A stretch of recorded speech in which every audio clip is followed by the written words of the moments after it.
Hello everyone and welcome to my channel, and today I'll be reading an Arlecchino Listener by me.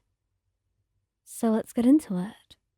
You've seen her break bones with a smile, command an army with a flick of her wrist, and terrify warlords into silence with nothing more than a tilt of her chin. But today she's standing in the doorway of your room, arms folded. "Try this on," she says, completely serious, tossing a folded bundle your way. You catch it on instinct, soft, and yet heavier than you expected. Unfurling it, your brows lift. It's an elegant outfit, tailored to your exact measurements, dyed in deep crimson and charcoal gray. "Arlie?" you say, as if slowly trying to process this, holding it up. "This looks exactly like the colors that you wear." "I know. It's supposed to." You blink. "We're matching?" She averts her eyes. Arlecchino, the leader of the House of the Hearth, the Harbinger, refuses to lock eyes with you over this. "It's for the embassy banquet," she murmurs. "We are attending as a unit, and I want them to know." "Know what?" "That you're mine." Her voice is low, deliberate, not possessive and not cruel, but protective. You smile, slow and genuine. "So, instead of threatening anyone, you decided to dress me up like your twin?" "Twin is pushing it. I'm clearly taller." "You're clearly a menace." "And you are clearly wearing it tonight," she says. The banquet hall is a palace of marble and flickering chandeliers, filled with polished boots, sharper tongues, and politics that drip like syrup and poison. You walk in at Arlecchino's side, matching her step for step, both of you clad in stormy elegance. The outfits are nearly identical, save for the cut of your collar and the embroidery at your sleeve. Yours has a more delicate motive. The effect is immediate. Head stern, whispers float like smoke, and you hear it in fragments. The knave? Matching? Perfect, really. Exactly as Arlecchino wanted. She doesn't react outwardly. She moves like she always does. But her fingers brush yours beneath the tablecloth during the opening speech. And when you glance her way, her lips twitch in a slight smirk, and you squeeze her hand.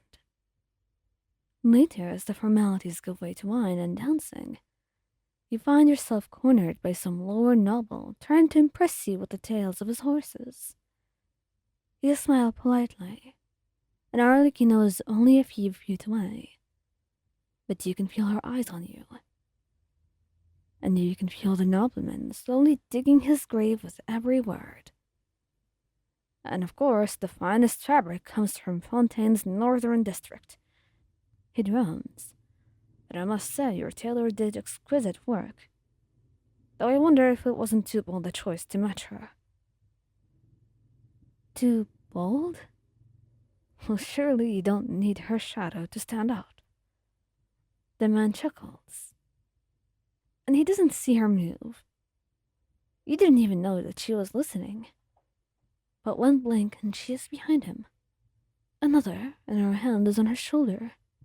"Do you often critique people who could have you removed from the guest list and the nation in the same breath?"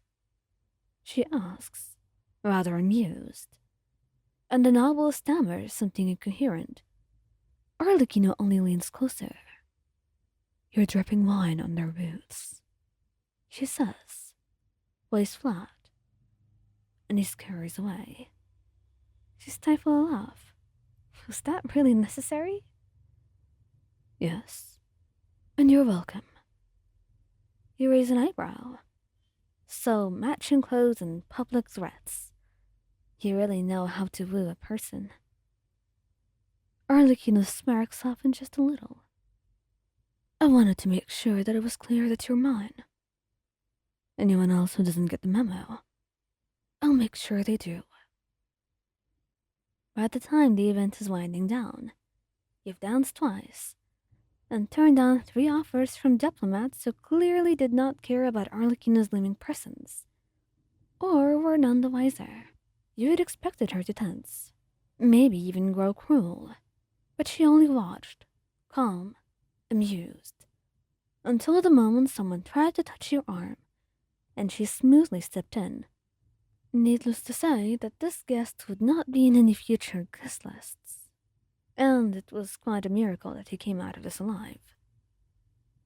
You're both outside now, beneath the stars. You okay? She nods. Better than expected. Less blood than usual. You cleaned up well. She corrects her brow. So do you. Though I think you are it better. You roll your eyes. Flattery? From you? Arlecchino's hand rises slowly, brushing a strand of hair behind your ear. It is no flattery when I say it. You look beautiful tonight. Your heart stutters. And she rarely says things like that. You know it. She shows them. But tonight, with the snow and the stars, and your hands laced in matching sleeves, perhaps tonight was different. You were a little bit nervous. Perhaps. But not about the banquet. About you wearing what I chose. I was wondering how you'd feel about it. Well, I felt seen. I like it. She exhales softly, a weight lifting off her shoulders. Then with careful fingers, she tilts your chin up. I want the world to know who I love. Even if it means risking fashion commentary. You laugh, leaning into her touch. You're absolutely ridiculous. I'm sure you're not different. And in the quiet, under falling snow, you lean forward and kiss her, softly, firmly, without fear. Because yes, tonight could be a little bit different.